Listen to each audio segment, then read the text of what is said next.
ती, उमरा ओलांडून घराला मंदिर बनवणारी लक्ष्मी आहे ती, संसाराचा गाडा चालवणारी देवाऱ्यातील माऊली आहे ती, संसाराचा गाडा चालवणारी देवाऱ्यातील माऊली आहे ती. नमस्कार, मी कुमारी प्राजक्ता सुरेश रावती, भाऊसाहेब भोरे शिवशक्ती महाविद्यालय बाबुळगाव, जिल्हा यवतमाळ येथील BA सेकंड इयरची विद्यार्थिनी. मी विषय मांडते महिला उद्योजक, आव्हाने आणि संधी.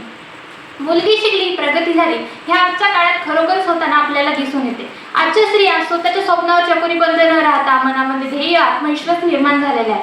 आजच्या स्त्रिया स्वतःचं नाव म्हणजे स्वतःची प्रगती करताना आपल्याला दिसून येते. महिला प्रत्येक क्षेत्रात आपली प्रगती करीत आहे. त्यातलंच एक क्षेत्र म्हणजे उद्योग. उद्योग या क्षेत्रात महिला चांगल्या प्रकारे कार्य करताना आपल्याला दिसून येत आहे. महिला उद्योग करायला लागल्या. उद्योग हे क्षेत्र खूप महत्त्वाचं, आव्हानाचं आणि संधीचं क्षेत्र आहे. जिचं संपूर्ण जीवन अडचणीने भरलेलं आणि इतरांसाठी प्रेरणेनं रमलेलं आहे, अशी बहुमूल्य देणगी म्हणजे स्त्री. स्त्रियांचं व्यक्तिमत्व हे त्यांच्या कर्तबगारीने आणि ध्येयाने विकसित होतं. काळ बदलला, तूही बदललीस. काळ बदलला, तूही बदललीस. चूलमूल चकोरीबंद दिशा सोडून प्रगतीपथावर निघाली. चूलमूल चकोरीबंद दिशा सोडून प्रगतीपथावर निघाली. आज महिला उद्योग करताना त्यांना बऱ्याचशा आव्हानांना सामोरं जावं लागतं. जसं उद्योग कोणत्या क्षेत्रात करायचा, क्षेत्र निवडल्यावर उद्योग कुठे करायचा, असे बरेचसे आव्हान महिलांपुढे उद्भवते. त्यातील आर्थिकदृष्ट्या आव्हान हे सर्वात मोठे आव्हान असे की जर आपल्याकडे उद्योग करण्यासाठी आर्थिक बळ कुठून येईल, म्हणजेच उद्योगासाठी लागणारा पैसा कुठून येईल. जर महिला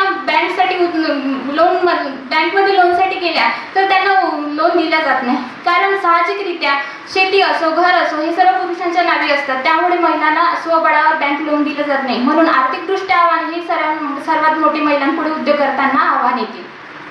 कुठलंही क्षेत्र म्हटलं तर शिक्षण हे खूप महत्त्वाचं आहे आणि जर महिलांमध्ये साक्षरतेचे प्रमाण कमी असेल तर त्यांना उद्योग करताना काही अडचणी येऊ शकतात. म्हणून साक्षरतेचे प्रमाण कमी असणे हे एक महिलांपुढे उद्योग करताना आव्हान आहे. आपल्या कुटुंबातील लोक आपल्याला योग्य तो सपोर्ट करण्याऐवजी महिलांनाच बोललं जातं. उद्योगसारखी गोष्ट तुला जमणार आहेस का, तू हे करशील तर 4 लोक काय म्हणतील, असे बरेचसे बोल महिलांनाच बोललं जातं. म्हणून कौटुंबिक प्रोत्साहन न मिळणे हे एक महिलांपुढे आव्हानच आहे. आपल्या समाजात पुरुषप्रधान संस्कृती असल्यामुळे पूर्वीच्या काळापासून तर आजच्या काळापर्यंत घरातील सर्व कामे, मुलाबाळांना सांभाळणे हे सर्व महिलांनाच करावे लागतं. म्हणून महिलांकडे वेळेचा अभाव असतो. वेळेचा अभाव असल्याने जो जास्तीत जास्त वेळ आपण उद्योगाला द्यायचा तो आपण देऊ शकत नाही. वेळेचा अभाव असल्याने मर्यादित वेळामुळे वेळेचे व्यवस्थापन हे महिलांपुढे उद्योग करताना आव्हान येते. आपल्या समाजातील लोक सुद्धा महिलांनाच बोललं जातं. जर आपण सर्व अडचणींना सामोरे जाऊन येणाऱ्या आव्हानांना सामोरे जाऊन उद्योग सुरू केला तर तो उद्योग योग्यरित्या चालेल की नाही चालेल, म्हणजेच त्या उद्योगाला योग्य प्रतिसाद मिळेल की नाही, हे महिलांपुढे आव्हान असते. जसं मी माझं स्वतःचं उदाहरण देते. मी एक स्वतःला आर्थिक बळ देण्याकरिता, माझ्या कुटुंबाला आर्थिक बळ देण्याकरिता अगदी छोट्या प्रमाणात असा खरमुरी विकण्याचा उद्योग सुरू केला होता. पण त्यात सुद्धा मला बऱ्याचशा अडचणीला, जसं माझ्या समाजातील लोक मला बोलायचे, माझ्या घरातील लोक सुद्धा मला योग्य तो सपोर्ट करत नव्हते, पण तरी मला सुचत नव्हते की मी कोणत्या प्रकारे उद्योग करायला हवा. तर त्यात मी खरमुरी विकण्याचा उद्योग सुरू केला होता. यात मला कमी खर्च लागून नफा होईल तर मी तो उद्योग सुरू केला होता. यात मला कमी मेहनत, कमी वेळ आणि कमी खर्च लागत होता. तर त्यामध्ये सुद्धा जर मी स्वतः खरमुरी विक्री करायला जायचे तेव्हा मला घरात समाजातील लोक बोलायचे, मुलीची जात असून खरमुरी विकण्याचं काम करते, तुला शोभतंय का.